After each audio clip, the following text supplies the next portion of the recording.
Right, and they're in the 9925 South Penn. Is that where they are? So when the call comes in, I first determine, whether or not your emergency is for police, fire, or ambulance. And if it is for police, then we determine what your situation is, and priority is assigned to that call. Hear situations and they immediately become emotional with that person. They immediately connect themselves with that person. And with this job, although you want to sympathize with that person, you cannot be too involved in what's going on.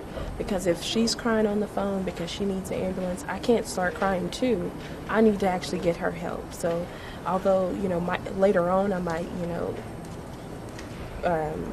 evaluate, think about that and sympathize with her, but at that moment you have to actually respond to things. You can't really be too worked up. And so a lot of people have good intentions when they come to work here, but not everyone can always leave work at work and leave home at home. So sometimes those work situations will go home with them and bother them and stuff like that. So if you are an emotional person to that extent, everyone is human, but if you're an emotional person to that extent, it can get to you. And also multitasking.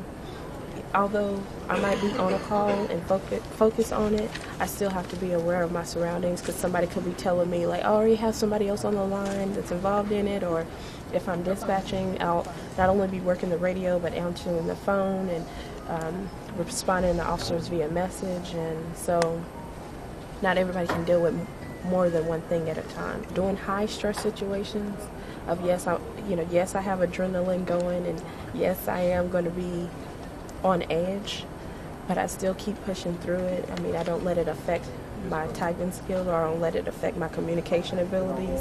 I still have to work through it. And like I said, when a situation is going on, you just want to make sure that you do everything you can so that nothing goes wrong on your end. You want to cover your end and make sure that you get help sent to that location, or that you get an officer back in another officer, or that you get an ambulance to where a medical need is, or if there's a fire, that you get that fire, that you notify the fire department so that they can get started.